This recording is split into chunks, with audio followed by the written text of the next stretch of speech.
नमस्कार। Sports scan के आज के संस्करण में आप सबका बहुत बहुत स्वागत। खेल जगत की तमाम खबरों का लेखा जोखा लेकर मैं हूं नवीन सक्सेना और आज इन खबरों पर मेरे साथ चर्चा करने के लिए मौजूद हैं खेल पत्रकार उत्तरा गणेशन। उत्तरा, स्वागत है आपका। धन्यवाद नवीन। उत्तरा, सबकी नजरें पैरालंपिक पे लगी हुई थी और पैरालंपिक में जिस तरह का शानदार प्रदर्शन भारत ने किया है वो इस बार काबिले तारीफ है। बिल्कुल, और जिस तरह की हम नॉर्मली उम्मीद रखते हैं कि कुछ नहीं हो सकता, जब ओलंपिक्स या पैरालंपिक्स टाइप के जब इवेंट्स होते हैं तो हम मान के चलते हैं कि बहुत ज्यादा कुछ नहीं होने वाला है, पर जिस तरह से इस बार प्रदर्शन हुआ है उससे मुझे लगता है कि कहीं ना कहीं शायद जो हमारे ओलंपियंस हैं उनको भी प्रेरणा मिलेगी इससे।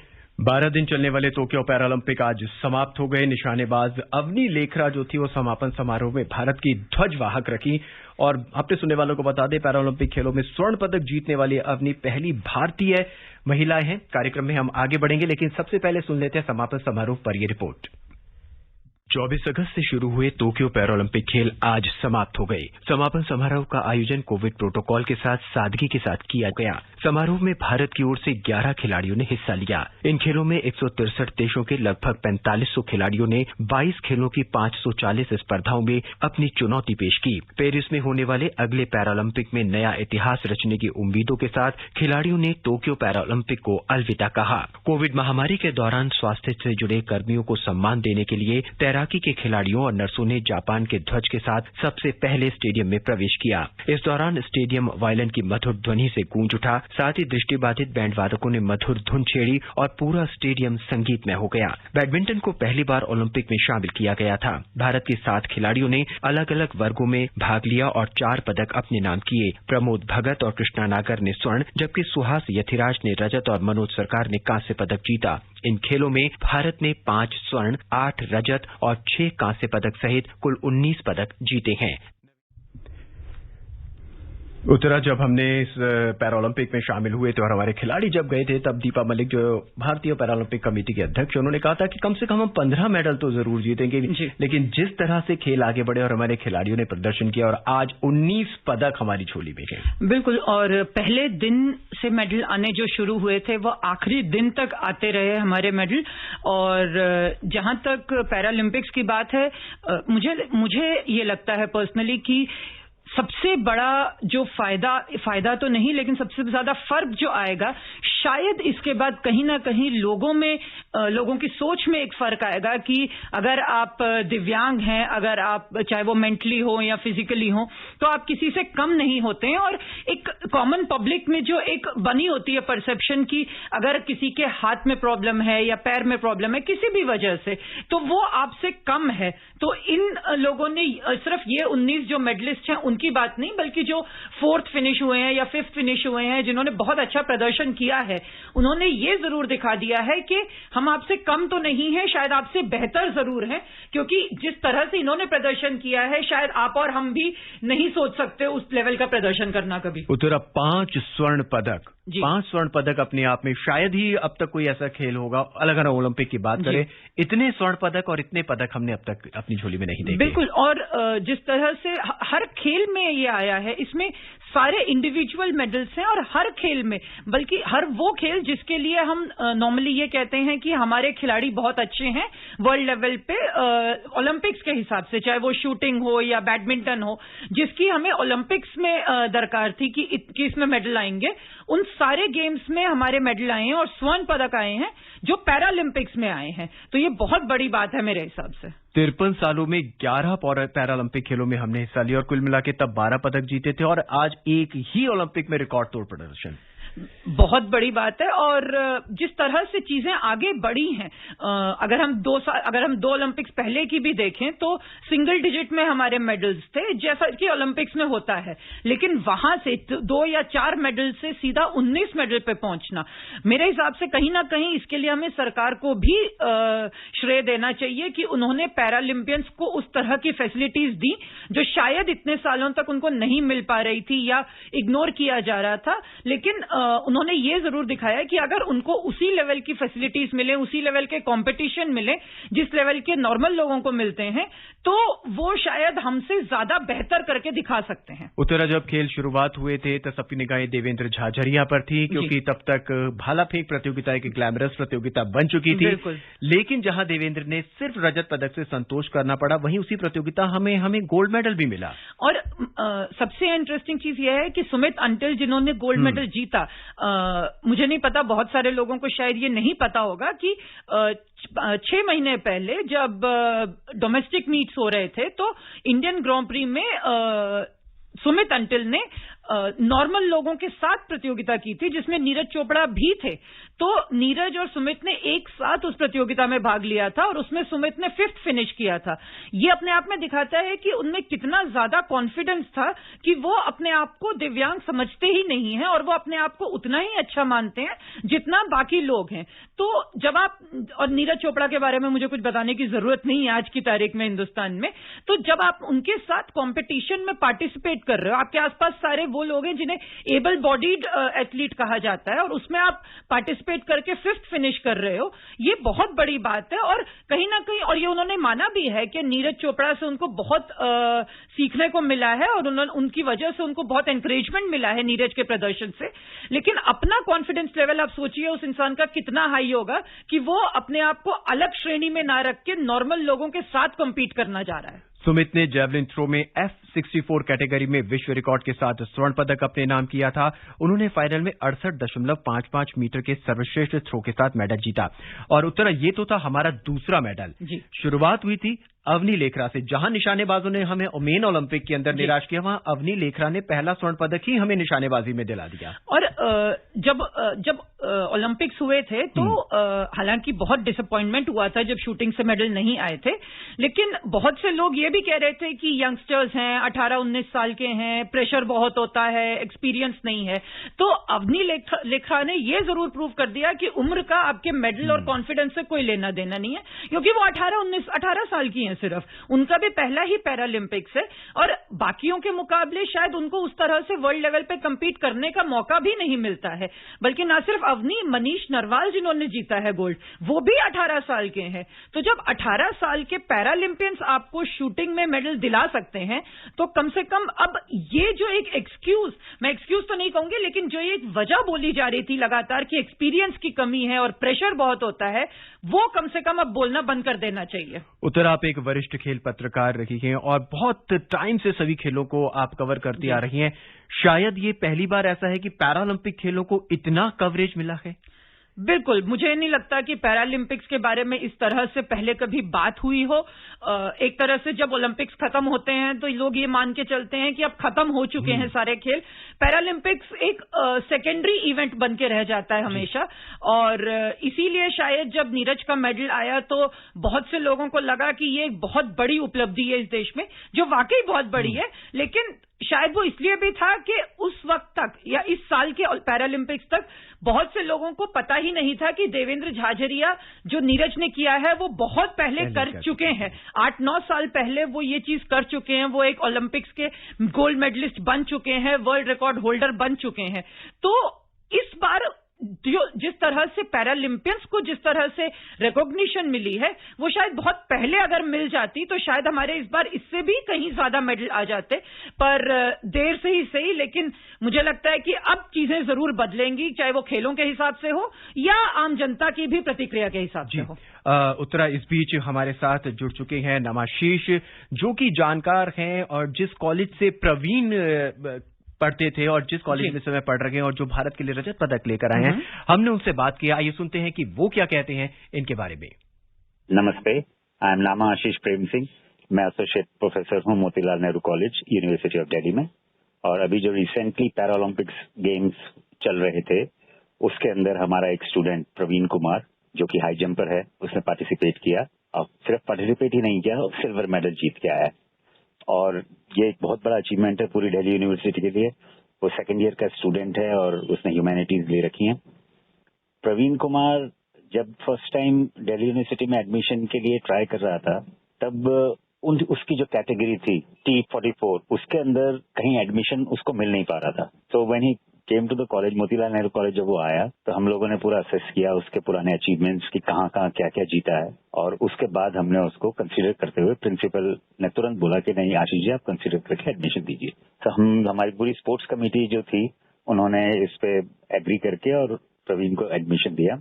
और प्रवीण को मैं कंटिन्यूअसली मॉनिटर करता रहा। जवाहरलाल नेहरू स्टेडियम में उनके कोच सत्यपाल सर हैं जो उनको कोचिंग करते हैं, और चूंकि उनके एक पैर में डिफॉर्मिटी है तो उनकी कोचिंग बाकी जनों से थोड़ी डिफरेंट होती है, और हम लोग उस चीजें डिस्कस करते थे कि कैसे ये, बट मेजरली उनके कोच और प्रवीण को एक क्रेडिट जाता है उनके इस अचीवमेंट का। टेलीफोनिकली उससे बात हुई थी, मोदी जी ने भी बात की, प्राइम मिनिस्टर मोदी जी ने भी उससे बात की थी, और हम सब इस बात से बहुत खुश हैं। दो चीज है, एक तो he is the youngest athlete, सबसे यंग लड़का है वो, 18 साल की उम्र का एकदम यंग एथलीट है। आप उसको नेक्स्ट पैरा ओलंपिक्स 24 पेरिस में, यहाँ तक कि इवन लॉस एंजलिस 28 में भी देख सकते हैं। दूसरी बात यह है कि वो एक यूनिक एथलीट है in the sense, para olympic committee में भी ये बात चली थी कि he is a unique athlete. The reason being वो अपनी हाइट से काफी ज्यादा जंप करता है। उसका क्लियरेंस था सिल्वर मेडल के लिए 2.07, यानी अगर वो दिल्ली स्टेट में पार्टिसिपेट करे तो स्टेट का वो नॉर्मल कैटेगरी में भी चैंपियन बन सकता है।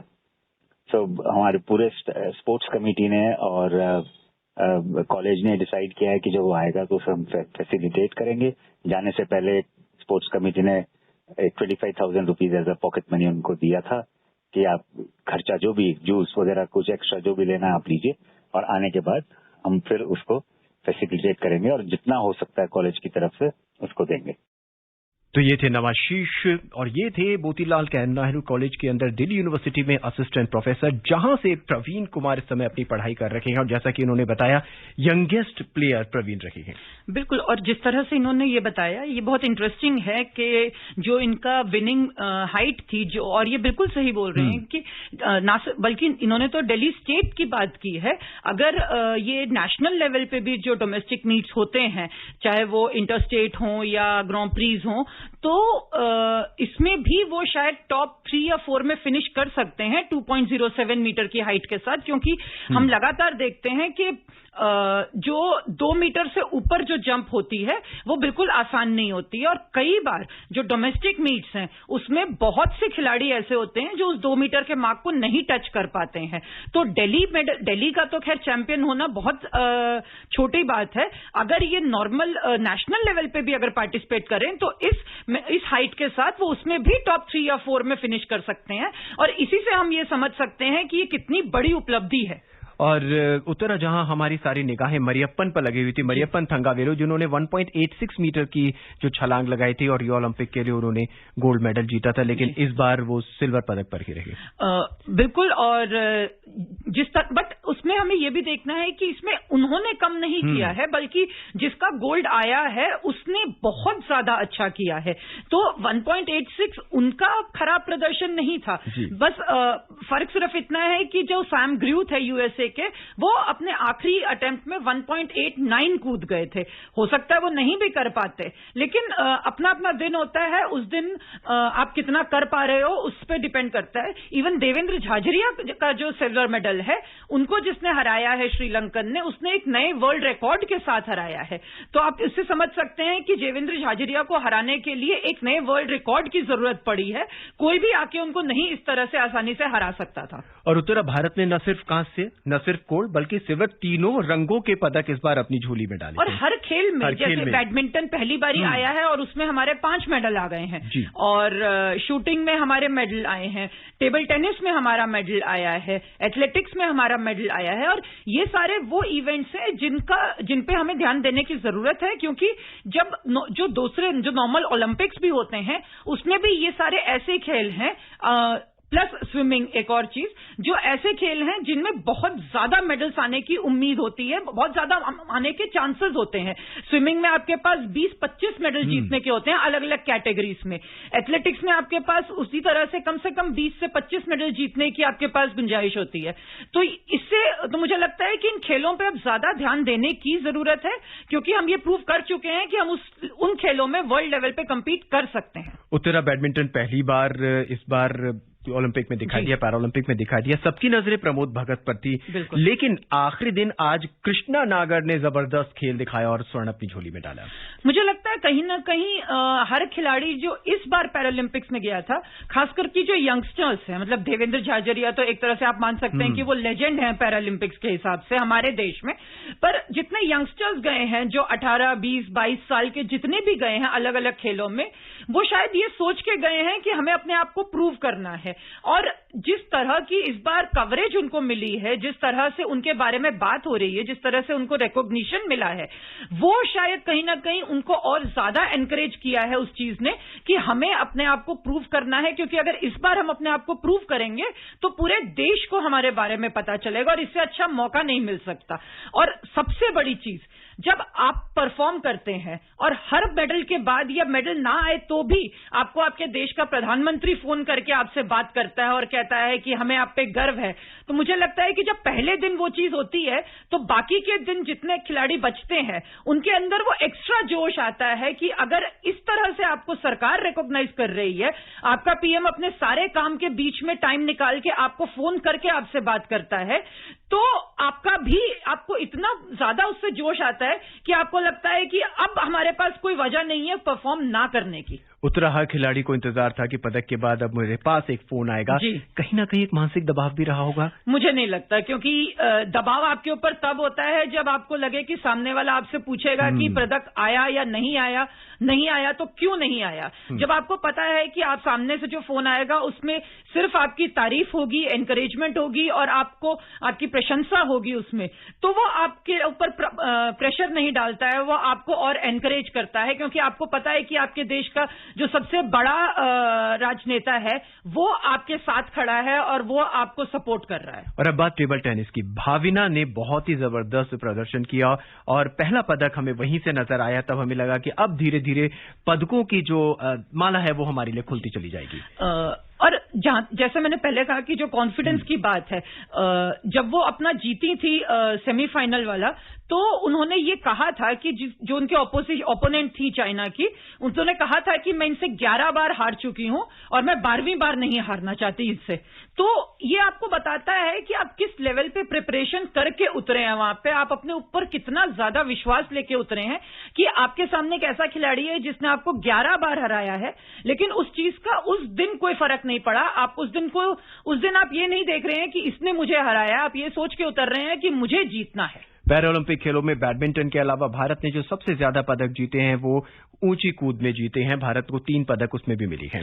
बिल्कुल, और उसमें जिस तरह से प्रदर्शन हुआ है मरियप्पन और शरद कुमार का और प्रवीण का, मुझे लगता है कि ये आगे और बेहतर ही होगा, क्योंकि जब आप इस तरह से परफॉर्म करते हैं, और मारियप्पन का तो ये दूसरे ओलंपिक्स में दूसरा मेडल है, तो आप लगातार इतनी कंसिस्टेंटली परफॉर्म कर रहे हैं तो आप एक आइडल बन जाते हैं। जब ये पिछले साल रियो से जीत के वापस आए थे मारियप्पन, तो ये अपने पूरे गांव के लिए एक इंस्पिरेशन बन गए थे, और जिस तरह से 19 मेडल इस बार आए हैं, तो मुझे लगता है कि अब हर खिलाड़ी जो है वो पूरे देश के लिए एक इंस्पिरेशन बनेगा। हालांकि पैरालंपिक समाप्त हो गए हैं, अब सब खिलाड़ी अपने अपने देश वापस जाएंगे, और अब पेरिस में 2024 में जब मुलाकात होगी तो भारत के ऑलमोस्ट यही यंगेस्ट खिलाड़ी एक बार फिर हमें नजर आएंगे, क्योंकि वक्त अब बहुत कम है, करीब 3 साल रह गए और कुछ नई स्पर्धा है, कुछ नए खिलाड़ियों के साथ, एक नए मेडल के साथ, कुछ और मेडलों के साथ हम मिलेंगे। बिल्कुल, और मुझे लगता है कि अगले 3 साल बहुत इंपॉर्टेंट होने वाले हैं इन खिलाड़ियों को ग्रूम करने के लिए, खासकर कि जो 18, 19, 20 साल के हैं,